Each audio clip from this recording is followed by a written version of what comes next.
The gun was pressed against Jedediah Barlow's chest before he even heard the hammer click. He stood in the amber glow of the lantern, dust still rising from his boots, the smell of gunpowder and desert sage clinging to his shirt. Della Kingsley held the revolver with both hands, her dark eyes blazing with something that wasn't quite rage and wasn't quite grief, but lived somewhere dangerous between the two. Her hair had come undone from its pins hours ago. There was dried blood on her cheek, not her own, and that fact alone told him everything about how far they had both come. "You lied to me," she said, and her voice was steady in a way that terrified him more than screaming would have. "Della, say my name one more time like that and I will pull this trigger, Jedediah. I swear on everything I have left, I will." He didn't move. He'd faced down outlaws on the Kishom Trail, survived a Comanche raid in the Texas Panhandle, once rode 3 days through a February blizzard with a broken collarbone. But standing in front of Della Kingsley with her finger on a trigger felt like the most genuinely dangerous moment of his 31 years on this earth. "You knew," she continued. "You knew before we ever left Kansas City. You knew who sent you. You knew what they wanted from me, and you let me trust you anyway." The lantern between them flickered. Somewhere outside the adobe walls of the way station, a coyote called out to the black New Mexico sky. The year was 1873, and they were 240 miles from the nearest place that could be called civilization, and the man who had been hired to escort Della Kingsley safely to her new life in Santa Fe was standing at the end of her gun and wondering if love could survive a betrayal this complete. "Put the gun down," he said quietly, "and let me tell you everything, all of it." From the beginning, her hands trembled just slightly, and that trembling was the only reason he still had hope, because it meant she didn't truly want to shoot him. And it meant she already knew, somewhere beneath that fury, that what had grown between them over 600 miles of open plains and star-filled nights was not something either of them had planned or could now simply set aside. It meant she was as destroyed by this as he was. He exhaled slowly and looked her directly in the eyes. "I was hired to deliver you," he said. "That part is true, but I never once intended to go through with it." The trembling in her hands grew worse. "Then start talking," she said, "because we are running out of night." And so he did, he talked. He went all the way back to the beginning, to a smoky office in Kansas City, to a man named Franklin Holt, to the 30 pieces of silver that had first put Jedediah Barlow on a collision course with a woman he never should have fallen in love with and now could not imagine surviving without. 6 weeks earlier, Jedediah Barlow had been broke. This was not an unusual condition for a man of his particular profession in the spring of 1873. He'd spent 2 years riding scout for the Union Pacific Railroad out of Omaha, but the line had pushed far enough west that the dangerous work had thinned out, and so had the pay. He'd done a winter's worth of cattle work near Abilene, Kansas, but the weather had been brutal and the trail boss had been worse. And by March, Jedediah had found himself in Kansas City with $11 to his name, a horse named Calhoun who needed new shoes, and a reputation as a man who could get things and people safely from one end of the frontier to the other. He'd been nursing a coffee at a boarding house on 6th Street when a man named Gerald Prout found him. Prout was a lawyer, or at least he dressed like one. He had the soft hands of someone who'd never pulled a rope or dug a post hole, and he wore a suit that probably cost more than Jedediah had earned in the past 3 months. He sat down across the table without being invited and placed an envelope on the scarred wood between them. "Mr. Barlow," he said, "I've been told you're the best escort rider in the territory, that you know the Santa Fe Trail better than any man alive." "I know it well enough," Jedediah said. "I represent a client who needs a very particular service." Prout tapped the envelope. "Inside that envelope is $200. Your job is to escort a young woman from Kansas City to Santa Fe. She's traveling to meet her late father's business partner, a man named Ambrose Kingsley. It's a family matter. She's been living in Boston for some years and doesn't know the territory." Jedediah had looked at the envelope and thought about Calhoun's shoes and the $11 in his pocket and the particular character of his hunger. "What's the complication?" he asked. "Nobody pays $200 for a clean job." Pruitt had smiled thinly. "The young woman may be resistant to the journey. She has some concerns about the arrangement. Your job is simply to ensure she arrives safely and on time. You are not to discuss the nature of the arrangement with her. You are simply the escort." Jedediah had stared at the envelope for a long moment. "Resistant how? She will have questions. You are to deflect them. Can you do that?" He should have said no. He could see that clearly now, standing at the wrong end of her gun. He should have pushed back from that table and walked away and found some other way to shoe Calhoun and fill his stomach. But he hadn't. He'd taken the envelope and asked where and when to meet his charge, and Pruitt had told him. And that had been the first in a long chain of decisions that had brought him here. Her name had been Della Kingsley. He'd met her the following morning at the Grand Central Hotel on Delaware Avenue, and she'd been standing on the front steps with 2 leather traveling trunks and a carpet bag, and an expression on her face that told him immediately she was not the kind of woman who would make anything easy for him. She was 26 years old, which he'd not expected. He'd been picturing someone younger, someone more easily managed. Instead, he'd found a woman with dark auburn hair and sharp green eyes, and the bearing of someone who had been educated well and was not shy about it. She wore a practical traveling dress in dark blue wool, and she was looking at him the way a person looks at a door they aren't sure they want to walk through. "You're the escort," she said. It wasn't a question. "Jedediah Barlow, ma'am. I'll be riding with you to Santa Fe." She looked him over from boots to hat brim with an efficiency that made him feel briefly like livestock at auction. "You're younger than I expected." 31, he said. "Old enough to know the trail." "Do you know why I'm making this journey, Mr. Barlow?" He thought of Pruitt's instructions. "Deflect. I know you're headed to Santa Fe on a family matter." Something shifted in her expression then. A calculation. She picked up her carpet bag herself, didn't wait for him to offer. "I see they've hired someone discreet as well as capable. Fine. Let's get moving.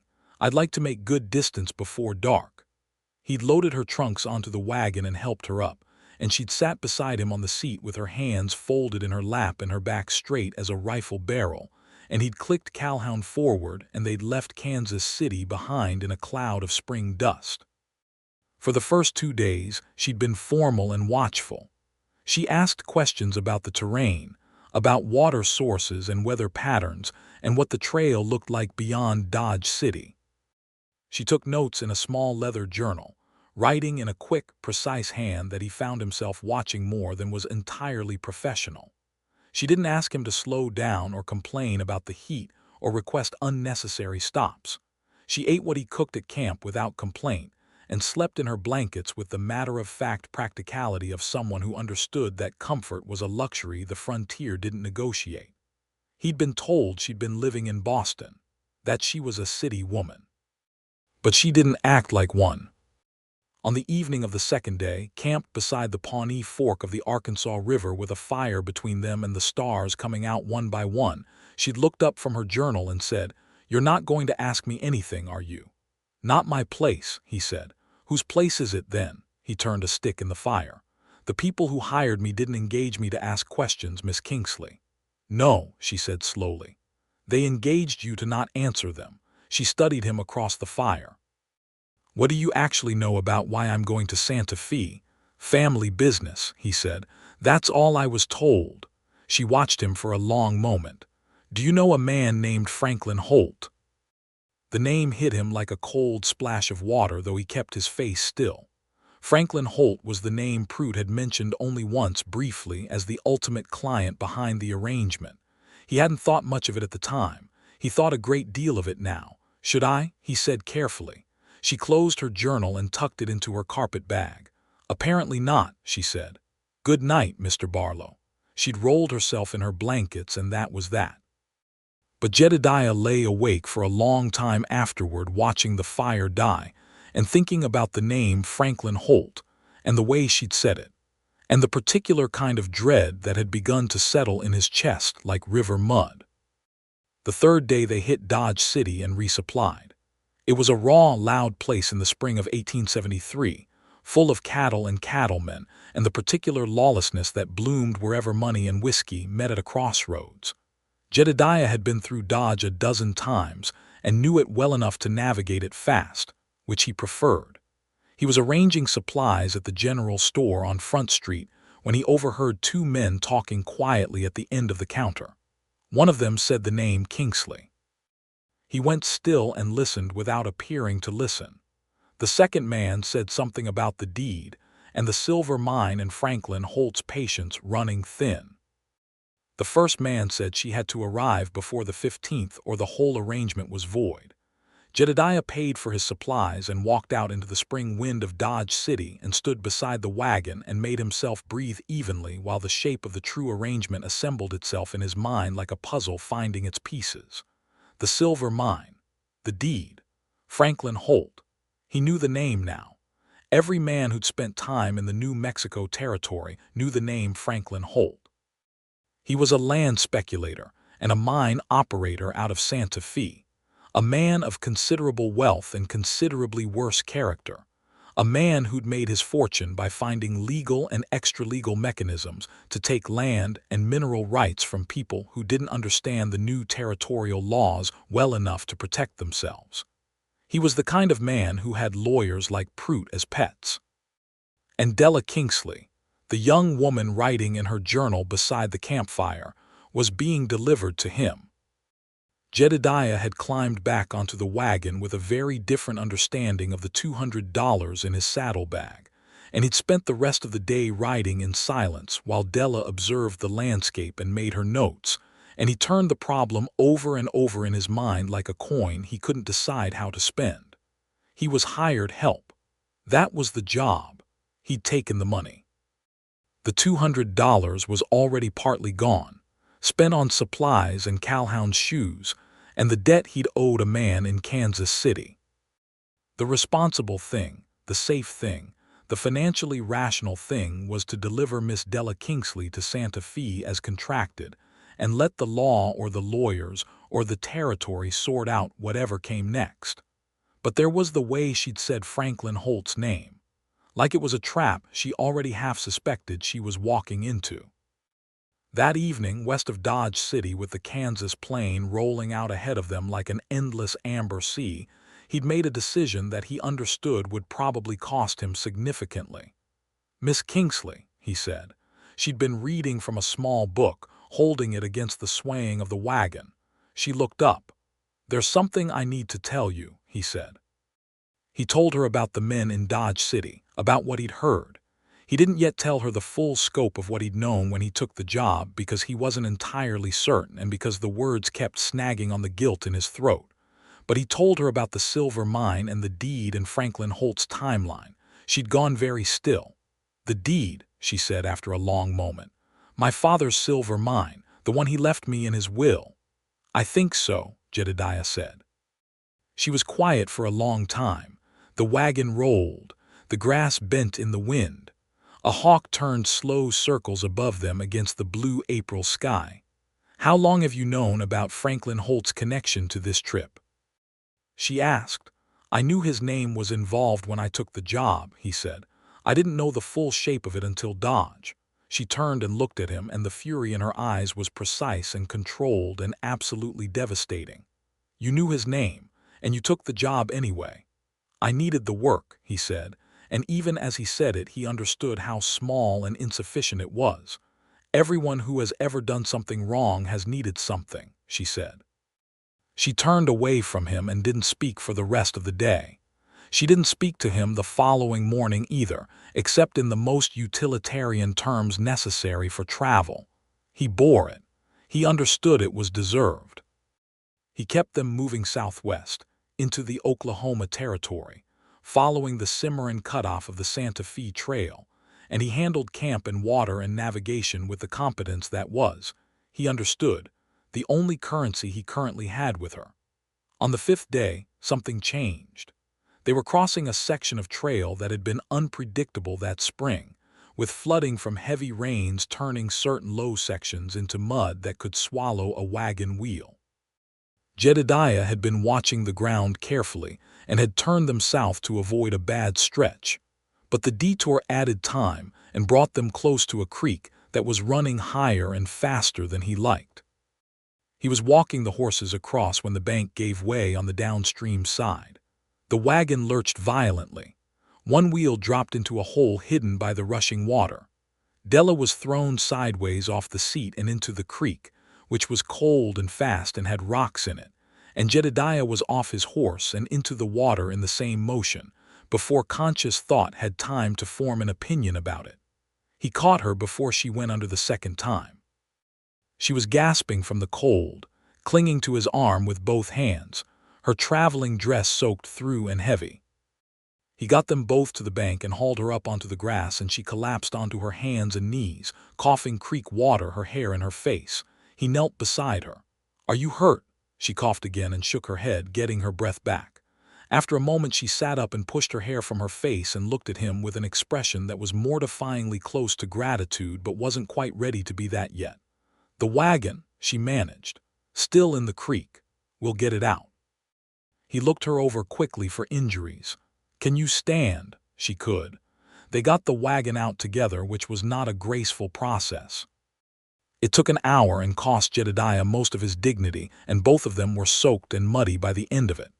He built a fire on the bank and they dried their clothes, and she sat close to the fire, wringing out her hair, and for a while they were simply two people who had shared a difficulty and survived it, and the anger between them was still there, but it had been rinsed into a different shape by the creek water. "The journal," she said suddenly. He looked at the carpet bag he'd fished from the wagon. It was soaked. He opened it and found the journal and handed it to her. She opened it with careful hands and her face fell. Most of the writing was still legible, but some pages had bled into smeared illegibility. She sat and turned through the pages with a care that told him the journal mattered more to her than almost anything else she carried. "I've been keeping a record," she said quietly, "of everything, for when I get to Santa Fe and have to deal with Holt and the lawyers, evidence, notes, letters my father wrote me about the mine." She looked up. "Some of it is gone now." "I'm sorry," he said. She looked at him steadily. "Which part are you sorry for?" It was a fair question. "All of it," he said, "taking the job the way I took it, not asking more questions before I agreed. Not being straight with you on the first day." She looked back at the journal. "The first day I asked you if you knew Franklin Holt." "I know. Why didn't you tell me then?" He thought about it honestly. "Because I was still telling myself I didn't know enough to be sure there was a problem. That's not entirely a lie, but it's not the whole truth either. The whole truth is I'd already taken most of the money and I didn't want to face what that meant." She absorbed this. The fire crackled. Steam rose from their drying clothes. "Franklin Holt was my father's business partner," she said, and her voice shifted into something quieter and more weighted. "My father, Raymond Kingsley, built that silver mine over 15 years. He staked it himself in 1858, before the territorial law changed, before any of the big speculators moved in. He built it from nothing. When he died 2 years ago, it passed to me and me alone. His will was very clear." She paused. "Holt has been trying to claim a share of the mine through a business partnership agreement my father signed in 1869. Holt's lawyers say the partnership agreement supersedes the will. My lawyers in Boston say it doesn't. The territorial court in Santa Fe is scheduled to hear the case in 3 weeks. Jedediah understood the timeline now. The 15th. She had to arrive before the case was heard. "If you don't appear at the hearing," he began, "then Holt's lawyers will argue abandonment of claim and the judge will very likely rule in Holt's favor." She closed the journal carefully. "I've been fighting this from Boston for 8 months. I finally decided I had to come in person. I hired a travel agent to arrange the escort service, and apparently," her voice took on a specific edge, "Holt found out about it and arranged for the escort service to be his." "Not exactly his," Jedediah said. "More like he had someone inside the agency, Prout, the lawyer who hired me." He met her eyes. "I don't think he wanted you harmed. I think he wanted you delayed or misdirected, delivered to him before you could get a lawyer in Santa Fe on your side." She studied him for a long moment. "And now, "What do you want, Jedediah Barlow?" It was the first time she'd used his first name. He felt it somewhere in the center of his chest, unexpectedly. "I want to get you to Santa Fe before the 15th, he said. "In time to see a lawyer and prepare your case. I want to do the job I should have taken when I agreed to work for you, not for Holt. And the $200 Holt paid you, I'll give back what I still have. The rest I'll earn back and pay you." She looked at him for a long time with those sharp green eyes and the firelight moving across her face, and something shifted. Not forgiveness, exactly. Something more like a decision. "All right," she said. "Then let's get to Santa Fe." The following days were different. The careful formality between them didn't disappear. She was too precise and too self-contained for that, but it opened, like a window cracked to let the spring air in. She began to talk more freely about her father, about the mine, about her 8 months of fighting Holt's lawyers from across 2,000 miles of distance. He listened the way he'd always listened, which was carefully and without commentary unless it was useful, and she seemed to find this valuable rather than dismissive. She told him she'd grown up in Santa Fe herself, lived there until she was 16, when her mother's failing health had required moving to her mother's family in Boston. Her mother had died 3 years after that. She'd stayed in Boston, gotten an education at a women's college, worked as a teacher's aide. She knew the Eastern world, but the West was in her blood, she said, in a way that the East had never quite reached. He told her some things in return. Not everything, but some. About his own childhood in Missouri. About his father, who'd been a farmer and a stubborn one, who died in the war on the Union side when Jedediah was 14. About drifting west after that, learning the land by living in it, the years of rough work that had turned him into the particular kind of person he now was. "What kind of person is that?" she asked. They were riding side by side now, she on a rented mare from Dodge, moving better through the terrain than the wagon allowed. Jedediah had arranged for the wagon to be stored in Dodge, and they would complete the journey on horseback and by mule, faster and more flexible. The wagon had always been too slow. "Someone who knows how to get from one place to another," he said. "And not much else." She glanced at him. "That's not true." "Which part?" "The not much else part." She looked ahead at the horizon. "You listen, you pay attention. You told me about Holt when you could have kept it to yourself and collected your money. Those aren't small things." He didn't answer, but something in him loosened at her words. They were 5 days into the Oklahoma territory when the first real danger arrived. He'd been watching the back trail for 2 days. That particular vigilance that a man develops when something about the landscape's silence feels intentional rather than natural. On the afternoon of the 5th day west of Dodge City, the 3 riders he'd been watching for appeared on the ridge behind them. He recognized one of them, a man named Della, who hired himself out to various land interests in the New Mexico territory and had a reputation for operating in the gray space between legal and otherwise. If Holt had sent riders, Della was exactly the kind of man he'd send. "Don't look back," Jedediah said to Della, his voice low and even.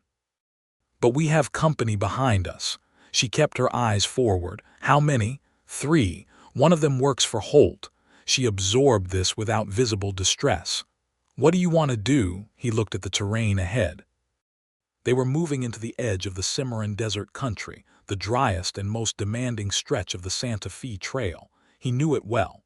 He'd used it before in both directions, and he knew its particular geography in a way that 3 riders from Santa Fe probably didn't. "We push hard today," he said. "I want to get to the Canadian River crossing before dark. After that there's a canyon system. I know Holt's men won't know it." She tightened her grip on the reins. "Then let's push hard." They rode for 6 hours with barely a stop, Jedediah pushing Calhoun, and the pack mules harder than he liked but not past their limits. Della kept pace without complaint, riding with a natural competence that continued to surprise him. By the time the sun dropped toward the horizon, they'd put a significant distance between themselves and the ridge where Delacourt's riders had appeared. The Canadian River crossing was shallow and fast at that time of year, the spring runoff mostly spent. They crossed at a ford Jedediah knew from 3 previous crossings, the water rising to the horses' hocks, and on the far side, he turned them south into a series of broken canyons that cut through red rock and juniper. They made camp in a deep slot canyon where the fire couldn't be seen from any direction except directly above, and the acoustics turned sound in strange ways that made approach nearly impossible without warning. Della sat beside the fire and looked up at the narrow strip of stars visible between the canyon walls and said, "You've done this before, hidden people." "Once or twice," he said. "From who?" "Anyone who needed avoiding." He fed the fire carefully. "This territory is what it is. People get crosswise of other people's interests out here, and the law isn't always in range to sort it out." She looked at him. "Is that why you do this work, the escorting?" "Because you're good at the difficult cases." "Mostly," he said, "and because I don't do well staying in one place." "Why not?" He was quiet for a moment. "My father's farm in Missouri, 400 acres of black soil. He loved that land more than he loved his own life, which is ultimately what it cost him. He went off to fight because he believed the land should stay what it was, I think, because he couldn't stand the idea of the world changing and the farm changing with it." He stared into the fire. "I watched him love a piece of ground until it killed him. I decided I'd rather love the moving than the staying." She was quiet for a moment. "That's a lonely way to live." "It's a manageable way to live," he said. "Lonely and manageable are not the same thing." She smiled slightly at that. Her first real smile, the kind that reached her eyes. It was a small thing and it was enormous. The following morning he scouted the canyon exit before dawn and found no sign of Delacourt's riders, which didn't mean they'd been abandoned but meant they'd bought time. He woke Della at first light and they were moving again before the sun had fully cleared the canyon walls. Into New Mexico territory. Into the country that had been the spine of the Santa Fe Trail for 40 years. The land that Spanish missionaries and Mexican traders and American soldiers and a river of westward-moving humanity had worn a groove into. A road made not of stone, but of consequence. He'd been thinking about the growing thing between them and trying to put it at a manageable distance, which was proving increasingly difficult. She rode beside him through the days and talked to him about her father and her years in Boston, and the mine that she'd never once seen but intended to run herself. And he talked back in a way he wasn't accustomed to, sharing pieces of himself he didn't usually put out into the air. There was a quality to her attention that made honesty easy. She listened the way he listened, completely and without rush, and it made the words come more freely than they usually did. On the 8th night out of Kansas City, they camped on the Cimarron River and she washed her hair in the water and came back to the fire drying it with a cloth, and he was mending a broken cinch on one of the mule's packs, and they were both domestic and quiet in the firelight. And Jedediah Barlow felt something shift in the architecture of who he was in a way that he understood even then, was not temporary. He was falling in love with her. He understood this with the same matter-of-fact clarity he'd used to identify a water source or read a storm front. No dramatics, just the simple consequential fact of it settling into him like a stone settling into river mud. Irreversible. He didn't say anything about it. What he said was, "We'll make Fort Union Day after tomorrow if the weather holds. We can resupply and get a real meal." She looked up at him over the fire, her damp hair loose around her shoulders. "And after Fort Union, 3 more days to Santa Fe." She was quiet. "It goes fast." "It does," he agreed. Another quiet moment. The river moved. An owl called in the cottonwoods. "What will you do?" she asked. "After Santa Fe." "Go back east," he said, "because that was the job. Escort west, return east." That was what he did. She nodded slowly, looked back at the fire, didn't say anything else. But the question had been asked, and now it lived in the air between them, and the implication of it, that she was thinking about after, thinking about him in the context of after, worked on him through the night with the gentle, relentless insistence of something that wanted to be said. Delacourt's riders found them on the 10th day. They came out of a draw south of the Mora River, 3 men on fresh horses, and Cress Delacourt himself in the lead. He was a wide man with a sunburned face and cold eyes, wearing 2 Colt revolvers low on his hips in the manner of someone who wanted you to notice them. "Barlow," he said, pulling up his horse 20 yards off. "Miss Kingsley." He touched his hat brim at Della. "Mr. Holt sends his regards. He'd like to invite you to visit his offices in Santa Fe before you speak to any other lawyers. Get the whole business settled friendly-like." "We're not going to do that," Della said. Delacourt looked at her with the mild surprise of someone who hadn't expected the cargo to talk back. "Miss Kingsley, Mr. Holt is a patient man, but there are court deadlines involved here and—" "I know the deadlines," she said, "which is why I'm going directly to the offices of Mr. Thomas Archer, who is expecting me, and not to Franklin Holt's establishment. I know my rights under territorial law, Mr. Delacourt, and you are currently blocking a public road." Jedediah had his hand resting with apparent casualness near the Winchester in its scabbard. He watched Delacourt and the 2 riders behind him and made his calculations. Delacourt made his own calculations and arrived at the same conclusion. "Mr. Holt will be disappointed," he said. "Mr. Holt will live," Della said. There was a beat of silence, and then Delacourt moved his horse aside. They rode past at a steady pace, neither too fast nor too slow, and Jedediah felt the back of his neck prickle the entire time until they were well clear and the riders had not followed.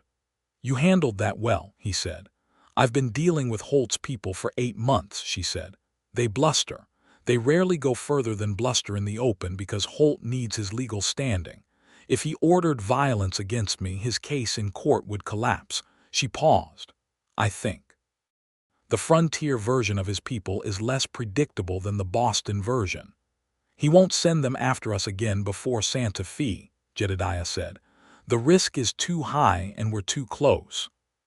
Try to work the legal side once you arrive." She nodded, but her hands were gripped tight on the reins and he could see the tension she was carrying, the months of this fight and the thousands of miles of distance and the sheer exhausting weight of standing alone against a powerful man who had the local law and the local connections and the local everything on his side.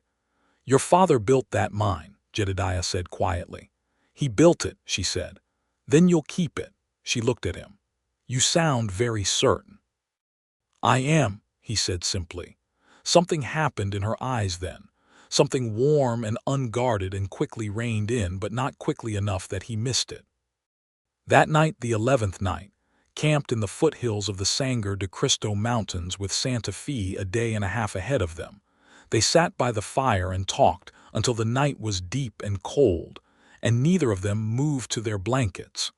She told him things about her father she clearly hadn't told many people. About the letters he'd sent her from New Mexico, the ones about the mine, about the mountains and the high desert and the particular quality of the light there, which he'd said was like no light anywhere else on earth. "That's why I want to see it," she said. "Not just for the legal claim, because he loved it. Because he described it so carefully in every letter that I feel like I've been there and haven't been there at the same time." "The light is real," Jedediah said. "He was right about that. There's something about the altitude and the way the sky is up here that makes everything look," he thought about it, "lit from inside rather than above." She looked at him. "You love this country." "Yes," he said, "but you said you were going back east." He looked into the fire. "I said that. Is it still true?" The question landed in the air between them with its full weight. He looked up and met her eyes, and what he found there was careful and hoping and trying hard not to be, and he understood that she was as aware as he was of what the past 11 days had built between them and as uncertain as he was about what to do with it. "I don't know," he said honestly. "I don't know what's true yet." She nodded slowly. "Fair enough." She went to her blankets not long after, and he stayed by the fire and thought about maps and distance, and the particular way a life can turn on a single decision, a single choice at a crossroads, and wondered what kind of man he would choose to be when they rode into Santa Fe tomorrow. And then Fort Union, which they'd passed through 2 days prior, had given him a message from Prout. He'd pushed it to the back of his mind because he'd been focused on Delacourt, but it came forward now in the dark. The message had been brief and cold. It said that Jedediah had failed his contracted obligation by alerting Miss Kingsley to the arrangement, and that Holt was withdrawing the remainder of the agreed payment. And furthermore, that Jedediah should understand that speaking about the nature of the engagement to any lawyers or court officers would have consequences. He'd been angry when he'd read it. But what was churning in him now as he stared into the fire was something colder and more specific, because he had told Pruett's arrangement to Della. He had breached the contract, and now Holt knew, which meant Holt also knew more about what Jedediah had told Della than was safe. He'd been trying to figure out the best way to tell Della the full shape of his original knowledge. The piece he still hadn't fully confessed, that he'd known Holt's name from the beginning, before he'd taken the job, and that he'd taken it anyway and had only come clean after a week. He'd been building toward that conversation and finding reasons to delay it, and the reasons were cowardice dressed as pragmatism, and he knew it. He was going to tell her in the morning, fully, all of it. He resolved this and went asleep. What woke him 3 hours later was not dawn. It was Della's voice, sharp and quiet. "Jedediah, wake up." He was on his feet with the Winchester before his eyes fully adjusted. The fire was embers. Della was standing with the revolver in her hand, the small Colt Navy she carried in her carpet bag, which he'd known about and never commented on, pointing it at the darkness at the edge of camp. "Someone's been in the packs," she said. He looked. The pack mule's load had been untied and partially opened. The leather satchel that held the trail documents and the money was on the ground, open. "How much is gone?" he asked, moving toward it. "All of it," she said, "and something else." She looked at him, and in the faint emberglow her expression was doing something complicated and painful. The letter from Pruett, the one that was in your jacket pocket." He went still. "The one that proved you had a prior arrangement with Holt's agent," she said.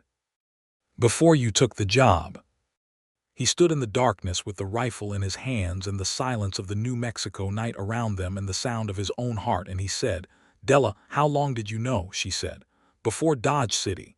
When you first took the job, you knew it was connected to Holt, didn't you?" "Yes," he said, and there it was.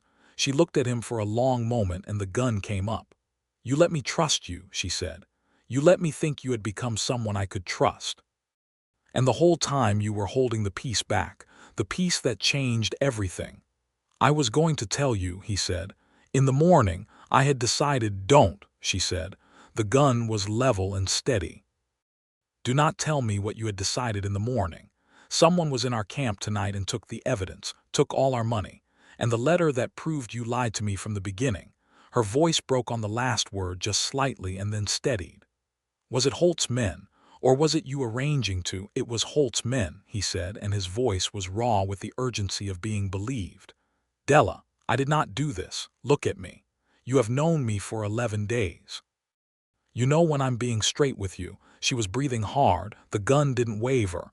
"You lied to me," she said. "Yes," he said.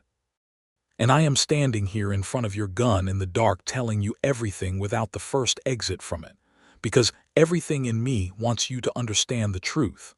I took a job I should have refused because I was broke and I was tired, and I told myself I didn't know enough yet to be sure there was a problem. That was a lie I told myself. And then I got to know you and understood exactly what I'd done. And I have been carrying it since Dodge City, and I was wrong to carry it instead of laying it down at your feet." The silence stretched. The embers breathed orange. Her hands were trembling. "I saved your journal from the creek," he said quietly. "I went into the water to reach you before you went under. I turned us away from Escort twice and stood between you and 3 armed men this morning. I have not slept fully in 3 nights because I've been watching the back trail." He paused. "None of that erases the lie, I know that, but it is who I actually am to you, Della, and you know it." The trembling in her hands grew, and then slowly she lowered the gun. She sat down heavily on the ground beside the dead fire and put her face in her hands and didn't cry.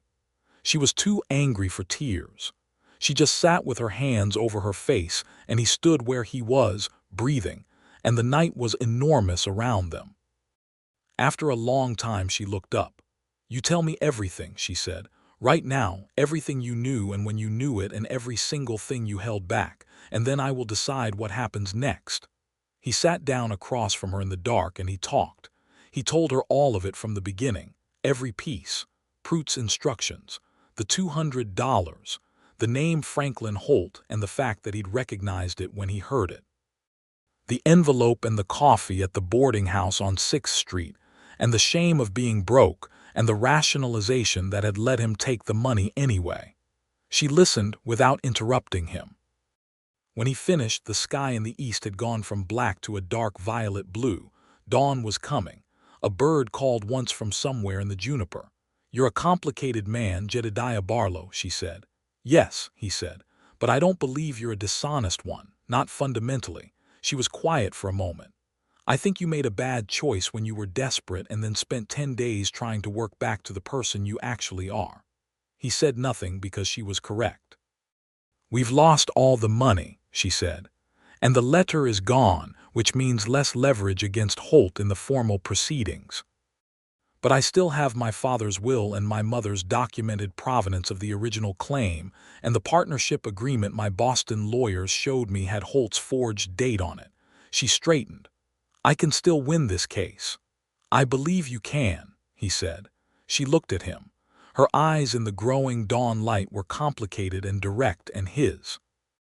He understood in that look that something had been broken and something had survived the breaking, and the survival was going to be more significant than the fracture. "Let's get to Santa Fe," she said. They rode into Santa Fe on the afternoon of April 28, 1873. The city was older than everything around it, its adobe buildings and dusty streets carrying 400 years of Spanish and Native and Mexican and American history in every corner. The mountains were directly above it, enormous and snow-capped, and the light was exactly what her father's letters had described, lit from inside rather than above. Della said nothing when she saw it. She just looked, and he watched her look and saw something settle in her face. Thomas Archer's law office was on the south side of the plaza, a modest room with a good desk and bookshelves full of territorial codes. Archer himself was a compact man in his mid-40s with a precise manner and a reputation Jedediah had verified through a contact at Fort Union. He was known as one of the few lawyers in the territory who was genuinely not in Holt's pocket. He met with Della for 2 hours while Jedediah waited in the street, sitting on the bench outside and watching the plaza and working through what he needed to do next. The hearing was in 4 days. May 2. They had time. When Della came out, her expression was purposeful. "He says we have a strong case. Holt's forgery on the partnership agreement is documented in my father's own letters, which I retained. The original claim has my father's name alone. Archer has a document examiner who can testify to the forgery." She paused. Archer also said something else. "What?" She looked at him carefully. "He said that you have direct knowledge of the arrangement between Holt and Pruitt, and that your testimony about being hired to influence my journey would be significant corroborating evidence of Holt's conspiracy to defraud."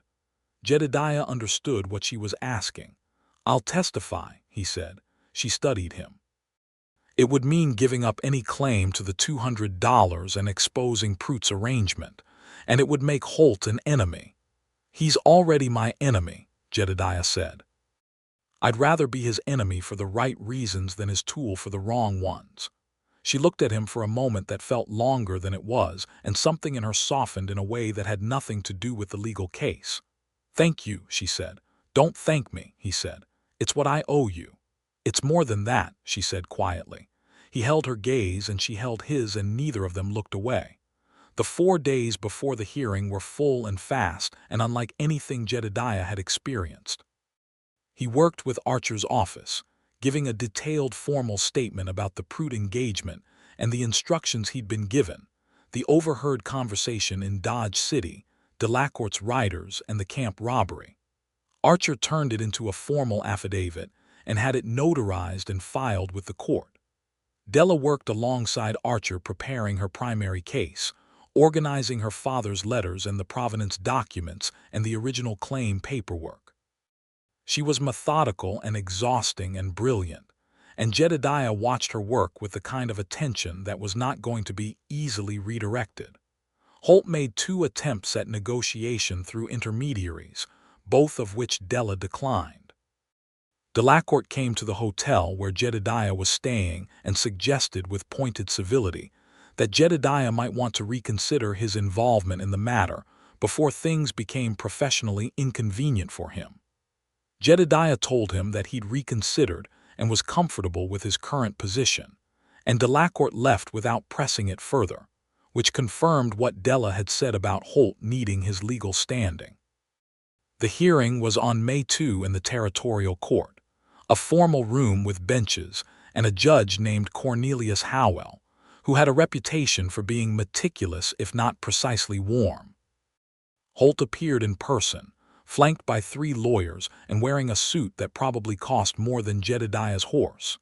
He was 60 years old, silver-haired, and had the practiced benevolence of a man who'd spent decades appearing trustworthy to people he was in the process of deceiving.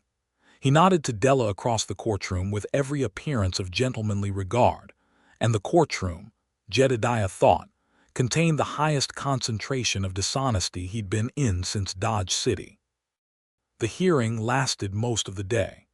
Archer made his arguments carefully, introducing the provenance documents and the letters and the document examiner's testimony on the forged date. Holt's lawyers argued the partnership agreement's validity and presented their own witnesses. Jedediah took the stand and told the truth about the entire Prout engagement clearly and without embellishment, looking at the judge and not at Holt, and delivered his testimony in the same straightforward way he delivered everything, which was to say without flourish but also without any gaps. Della testified herself last, and she was extraordinary.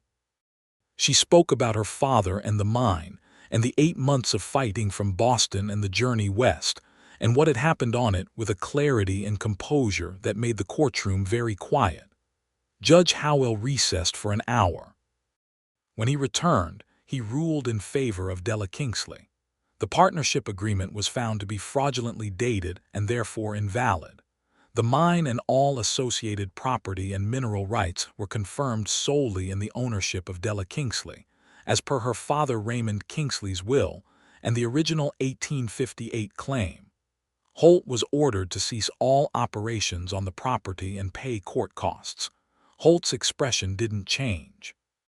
He was the kind of man whose expressions were investments, and he didn't invest in loss.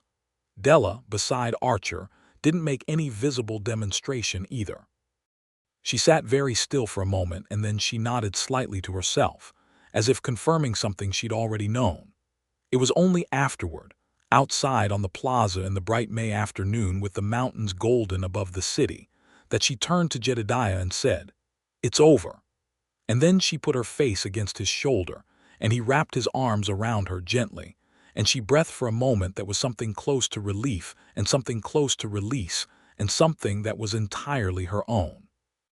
He held her and said nothing because nothing was needed, and the plaza went about its business around them. "I want to see the mine," she said, not moving from where she was. "When?" "Tomorrow," he smiled. "Then I'll take you." She lifted her face from his shoulder and looked at him, and this close the green of her eyes was complicated and exact, and neither of them had anywhere to be for the first time in weeks. "You said you were going back east," she said. "I said that," he agreed, "on the 7th night. And on the 12th night you said you didn't know what was true yet." "Also accurate," she studied him. "What's true now?" He looked at her face, which he had now studied across a dozen campfires, through a creek and a canyon and a courtroom, in anger and fear and composure and something that looked increasingly like it might be the same thing he was feeling right now. "I don't want to go back east," he said. She breathed in slowly. "Because of the mine?" "Not particularly," he said. She watched him very carefully. "Because of me?" "Yes," he said, simply and completely. The mountains were enormous above Santa Fe in the afternoon light. The plaza smelled of adobe dust and juniper smoke and horses, and it was 1873, and the frontier was wide and the future was uncertain, and neither of those things felt like problems right now. "I have a mind to run," she said. "I know. And a great deal of work ahead of me, learning the operations. hiring reliable people, dealing with whatever Holt tries next because men like him don't stop at one loss. No, they don't, he agreed. I could use someone who knows this territory, she said, who knows the people in it, who can tell the difference between a man worth trusting and a man who isn't. You could, he said. Her eyes were warm and direct, and his. Are you going to make me ask you plainly? He nearly smiled. Would it be easier? Jedediah, she said, stay. And the word was the simplest and most final thing anyone had ever said to him, and he recognized it in the way that certain things arrive not as decisions but as confirmations of something already true. Yes, he said. She smiled then. Properly, fully. The kind of smile that had been building since the campfire on the seventh night, and it was worth every difficult mile between Kansas City and here. That evening they had dinner at a proper restaurant on the south side of the plaza, a real meal at a real table with real candles, the first time they'd eaten anywhere other than a camp or a trailside stop in 2 weeks. Della wore the better of her 2 traveling dresses, which she'd had pressed at the hotel, and she'd put her hair up in the way that made her look both professional and devastating. And Jedediah had cleaned up as thoroughly as the limitations of a hotel room permitted and felt only slightly outclassed. They talked for 3 hours over the meal and afterward over coffee, and the conversation moved easily from the case to the mind to her plans to the territory to the future. And through all of it ran the current of something new and warm that neither of them addressed directly yet, but that was present in every exchange like a chord sustained through a piece of music. The following day he took her to the mine. It was a day's ride northeast of Santa Fe into the mountains, up a trail that wound through ponderosa pine and aspen into higher country, where the air was cold and clean, and the sky was that deep saturated blue that only exists above 8,000 feet. The mine itself was a worked hillside with a main shaft and several smaller adits, the equipment still in place from when Holt's men had been operating it, waiting now for its rightful owner. Della stood at the entrance of the main shaft and was quiet for a long time. He stayed back and let her have the moment. She ran her hand along the timbers of the shaft entrance, looked up at the mountain above, looked out at the valley below where the afternoon light was doing exactly what her father's letters had described. Then she turned and looked at him with an expression so full of emotion that it was a kind of privilege to be the person allowed to see it. He was right, she said. About the light. He was right, Jedediah agreed. She walked back to him and stood close, looking up at him, and the mountain was behind her and the valley was below and the light was inside everything. He kissed her then. She kissed him back without any hesitation whatsoever, her hand against his jaw and the wind moving through the aspens around them. And it was every campfire and every mile and every honest moment and every difficult moment, and the full weight of the journey between them. And it was also simply itself, clear and right, at 9,000 feet above sea level in the mountains above Santa Fe. When they separated, she was still looking at him with those direct green eyes. You should have refused that job in Kansas City, she said. Yes, he said. I'm glad you didn't, she said. The summer of 1873 was the most productive season Jedediah Barlow had ever spent in one place. Della hired 4 miners from the existing operation who had no loyalty to Holt. Jedediah had helped her interview them, reading the particular signals of honesty that years on the frontier had taught him to read, and began reopening the full operation of the mine under her own management. She brought in a mine engineer from Denver by mail, a methodical man named Casterbridge, who spent 3 weeks assessing the shaft systems and declared the mine not only viable but exceptionally productive if properly worked. Jedediah managed the logistics and the security, which suited him exactly. He knew the territory. He knew who operated honestly and who didn't. He could ride to Santa Fe or Taos or Albuquerque for supplies or negotiations or confrontations, and he knew how to handle each variety. He wasn't particularly interested in the financial or technical aspects of silver mining, but he was exceptionally good at keeping things and people safe and moving, and that turned out to be exactly what Della needed. Holt made two more legal attempts to challenge the court ruling through the fall of 1873, both of which Archer dispatched with efficient finality.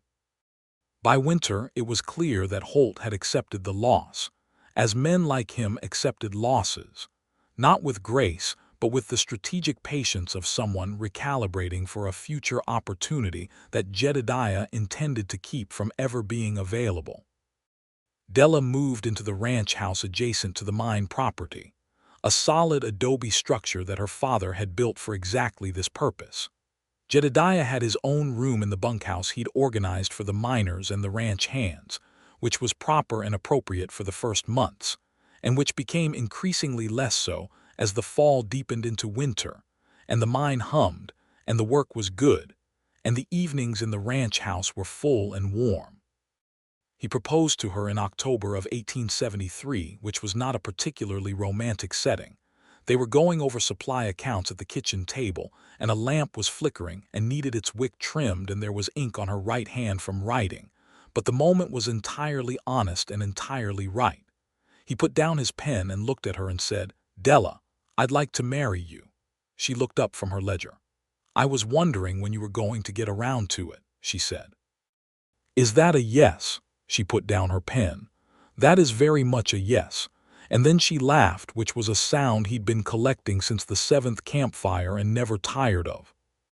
She came around the table and he stood and held her, and the lamp flickered and neither of them minded. They were married in Santa Fe on November 3, 1873, at the San Miguel Chapel, which was the oldest church in the city and possibly in the whole country, its adobe walls 400 years old in the clear New Mexico light. Thomas Archer stood with Jedediah. Casterbridge, the mine engineer, attended. Several of the miners and their wives came. Della wore a dress she'd ordered from a dressmaker in Santa Fe, a soft cream wool with practical sleeves and fine lace at the collar, and she carried the small leather journal she'd kept on the trail, repaired and still readable despite the creek water. The ceremony was brief and direct, as both of them preferred things to be, and when the priest pronounced them married, Jedediah looked at his wife, and the word settled into him like the frontier itself had settled into him years ago, permanent and shaping, and entirely his own. The winter of 1873 into 1874 was a good one. The mine was producing steadily. The ranch house was warm and full. They worked hard and they talked endlessly, and they disagreed about things with the particular productive friction of two people who both have strong opinions and respect each other enough to argue them properly. She beat him at chess every time they played, which was often, and he accepted this with a grace that he was only occasionally pretending. In the spring of 1874, she told him she was expecting. He'd been washing up at the pump outside the house when she came to the door and said it, holding the frame and watching him with an expression that was careful and bright and slightly terrified. He turned from the pump and looked at her and felt something expand in him that had no name convenient enough to use, but that was possibly the largest thing he'd felt since the moment on the mountain when she'd kissed him. "Are you all right?" he said. "I'm perfectly well," she said. "Are you?" He walked to her and she stepped down from the door and he held her face in his hands and she looked up at him. And the spring sky was enormous above the mountains, and the mine was working below them, and he said, "We are very all right." Their son, Raymond Barlow, named for her father, was born on October 14, 1874, in the ranch house above Santa Fe, with a midwife named Mrs. Clara Reyes, who had delivered half the children in the territory and handled everything with serene efficiency. He arrived in the early afternoon, announced himself immediately and loudly, and had his mother's eyes and apparently his father's lungs. Jedediah held his son for the first time and was briefly incapable of anything resembling coherent speech, which Della observed with great affection from the bed, and which she would recount to him regularly in the years ahead as evidence that, for all his composed frontier competence, There were things that simply undid him completely. "Raymond," she said softly. "Raymond," he agreed, and the name in his mouth tasted like continuity, like the carrying forward of something worth carrying.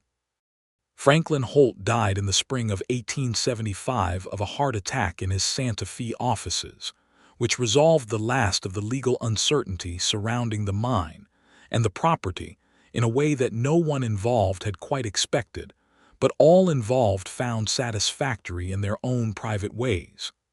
Gerald Prout relocated to Denver and was not heard from again.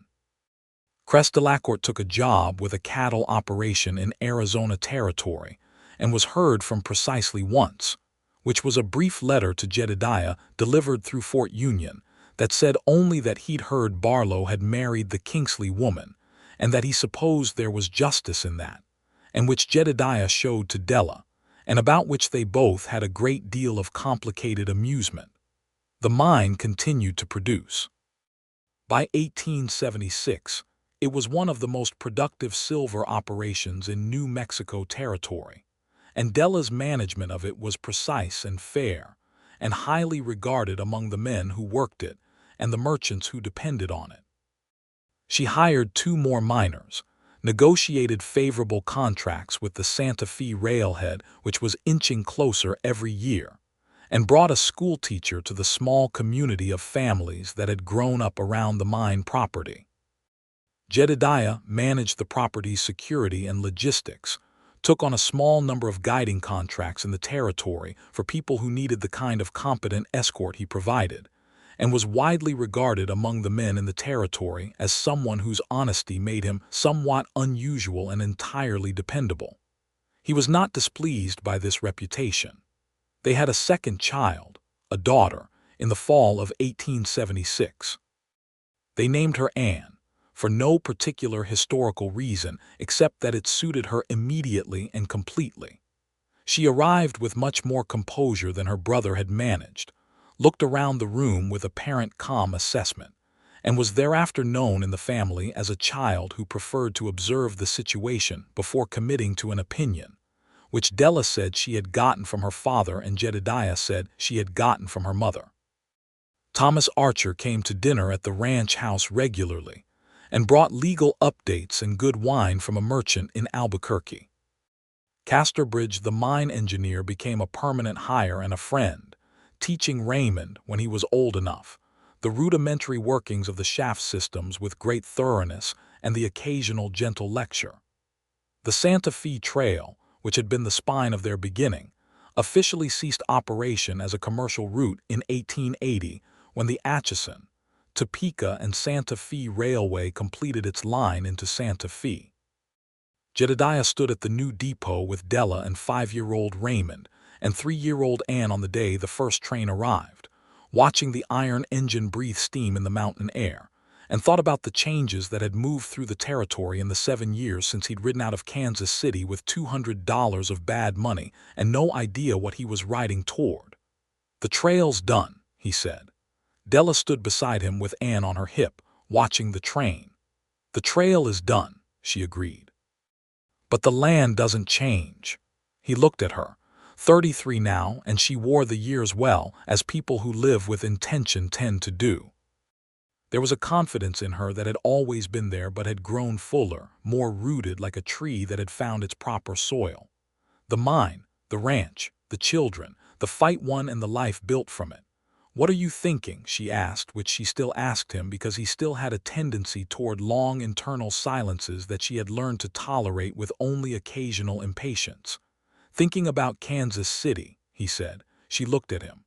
"About the boarding house. About being broke and wrong-headed and taking a job for 30 pieces of silver and being given the extraordinary luck of having it turn into something I didn't deserve, but ended up being the truest thing I've ever done." She looked at the train and then at him and then at their daughter on her hip and their son pulling at Jedediah's hand and said, "You deserved it. You just had to earn it." He took her hand and she let him hold it in the busy noise of the new Santa Fe depot, the steam of the future in the air and the mountains unchanged above them, and that was enough of a thing to say. In the years that followed, the Barlow Ranch and the Kingsley mine. She kept her father's name on the mine and always would become fixtures of the growing territory. By 1882, Santa Fe was changing rapidly, the railroad bringing a different kind of expansion than the old trail had. New merchants and new settlers and new law and new complications. But the mine kept producing, and the ranch kept functioning, and the family that had been built from a broken promise and a frontier journey kept accumulating its years. Raymond, who grew up between the mine and the mountains, showed an early and persistent interest in the geological side of the operation, asking questions of Casterbridge that graduated from childlike to genuinely informed as he moved through his early years. His mother got him books from Denver and eventually from New York on mining, engineering, and geology, and by the time he was 12, he could explain the mechanics of the shaft operation better than half the adult men who worked it. Anne was different. She was her father's child in the way that Raymond was his mother's, absorbing the landscape and the people in it with that same quality of careful attention that had made Jedediah good at his work.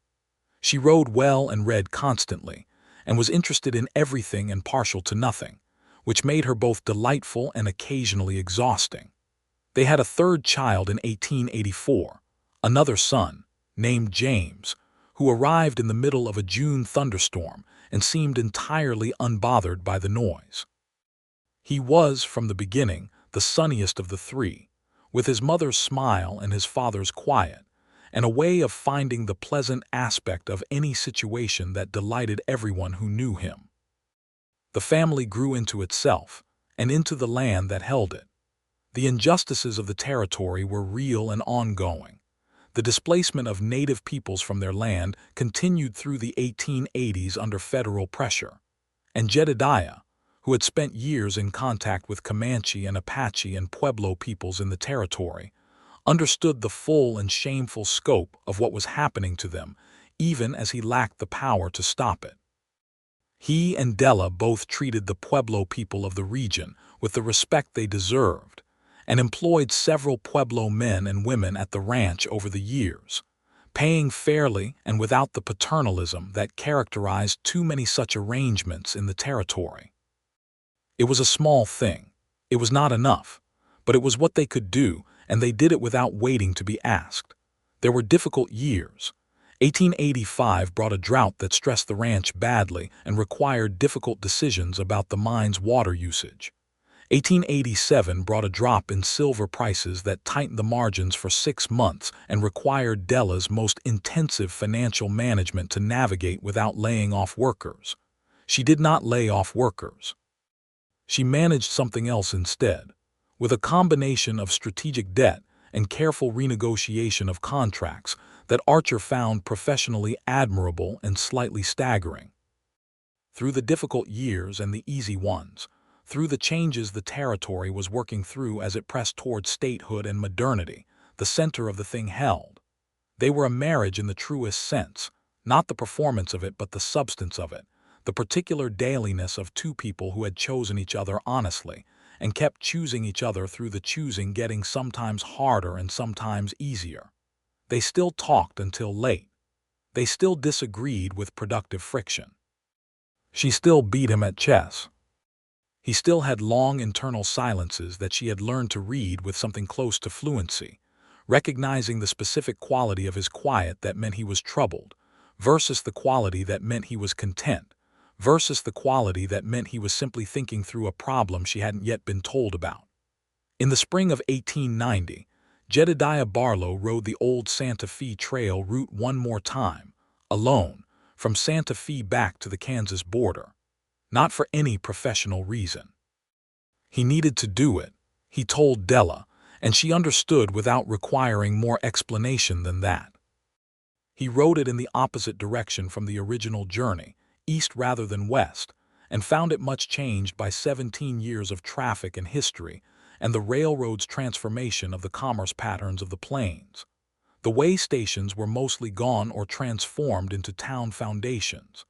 Dodge City was established and orderly in a way it had not been in 1873. The Cimarron Desert was still itself, thankless and magnificent. He rode the Pawnee Fork of the Arkansas where they had first had an honest conversation, and the Canadian River where they had sheltered from Delacourt's riders, and the slow pull of the Cimarron Cutoff where she had first started to trust him. He thought about all of it the whole way.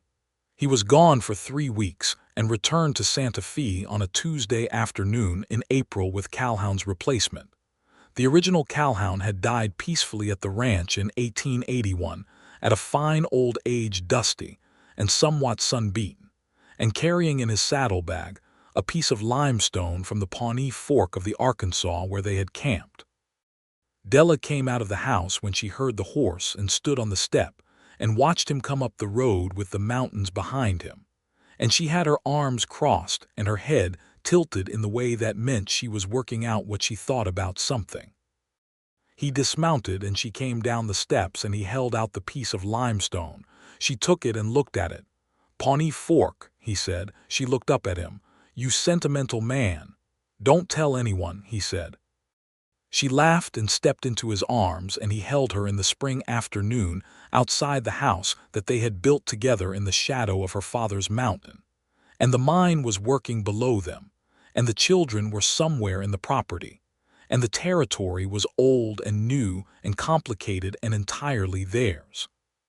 She pulled back and looked at him with those direct green eyes, 43 years old now and no less precise than they had been at 26 on the steps of the Grand Central Hotel in Kansas City. "Did you get what you needed from the trail?" she asked. "Yes," he said. "What did you need?" He considered this honestly, because honesty was what they had always had between them, the thing he'd very nearly broken, and had spent 17 years since rebuilding into something stronger than it might have been if he'd started right. "To remember where it began," he said. "To remember that the worst choice I ever made turned into the truest thing. And to come back here knowing exactly what I was coming back to." She studied him, and that I would not change a moment of any of it. She was quiet for a beat and then said, "Even the gun," he smiled. "Especially the gun." She laughed again, and it was still the best sound on the frontier. Raymond graduated from the Colorado School of Mines in 1894 at the age of 19, and returned to Santa Fe to take over the technical management of the mine, with the full formal knowledge to match the practical one he'd grown up acquiring. He was a serious young man with his mother's eyes and his father's manner, and a depth of competence that made both of his parents quietly proud in the way that isn't performed, but is simply present. Anne, at 17 in 1893, was already corresponding with a teacher's college in Albuquerque and making plans that she communicated to her parents in the organized, self-sufficient way she'd always communicated things, not asking permission exactly, but presenting a clear case that was really a done deal waiting to be acknowledged. Jedediah recognized the approach with enormous satisfaction, having watched it develop in miniature since she was old enough to argue her bedtime. James was 14 and still the sunniest presence in any room he occupied and showed signs of being interested in ranching specifically, which was not a surprise to anyone who'd watched him trail behind the ranch hand since he could walk. The family was, in the terminology of the time and territory, established. The mine was secure. The land was theirs. The life had been built from the beginning that had not been clean, but had become something clean through the work of being honest and staying. In the last years of the century, as New Mexico territory moved closer to its eventual statehood, and the old frontier gave way by degrees to something more settled and more complicated, Jedediah Barlow sometimes sat on the porch of the ranch house in the long evenings when the light was doing what it always did in those mountains, lighting everything from inside rather than above, and thought about the life he had and the man he had become in the living of it. He had been hired to escort a woman west and had never made it back east. The job he'd taken under false pretenses had become the truest work of his life. The woman he'd been paid to deliver into someone else's hands had become the person who held him, completely and exactly. The $200 of bad money had been repaid in full in years and work and honesty, and the particular daily choosing that love required in the real terms of an actual life. He had never gone back east. He had never wanted to. On the evening of their 20th wedding anniversary in November of 1893, Della came out to the porch where he was sitting and handed him a glass of whiskey and sat in the chair beside him. And they looked at the mountains going to purple in the dusk and the light on the first stars, and Santa Fe glittered below them in the early dark. 20 years, she said. 20 years, he agreed. She put her hand in his, he held it. They sat in the comfortable silence that is only available to people who have lived enough of their lives together that silence needs no filling. "Are you happy?" she asked. He looked at the mountains and at her. "Completely," he said. She squeezed his hand and leaned her head briefly against his shoulder, and the stars came out one by one above the Sangre de Cristo Mountains, and the mine was quiet for the night, and the children were inside where it was warm, and the frontier they had crossed together was mostly history now, but it lived in them in all the ways that matter, in the shape of the life built on it, in the choices made in difficult moments, in the love that had grown from the most imperfect beginning imaginable into something that held the entire weight of 20 years without bending. He had been hired to escort her west. He had never made it back east. And sitting, really, on a porch in the November dark, in the full measure of what that meant, Jedediah Barlow understood that there was no place he would rather have failed to return from, and no life he would have chosen ahead of this one, and no person on this earth or any frontier real or imagined whose hand he would rather be holding as the stars of New Mexico came out above them, and the century turned slowly toward its end. The journal she had carried from Kansas City, dried creek water and all, sat on the shelf inside the house between 2 volumes of territorial law. Raymond had asked about it once, and she had told him the whole story. He had listened with the serious attention he gave everything and said at the end that it sounded like his father had been very lucky. Della had looked across the room at Jedediah with those precise green eyes and said, "He was." And Jedediah had looked back at her and thought, "Yes, extraordinarily, undeservedly, completely lucky, and grateful for every mile."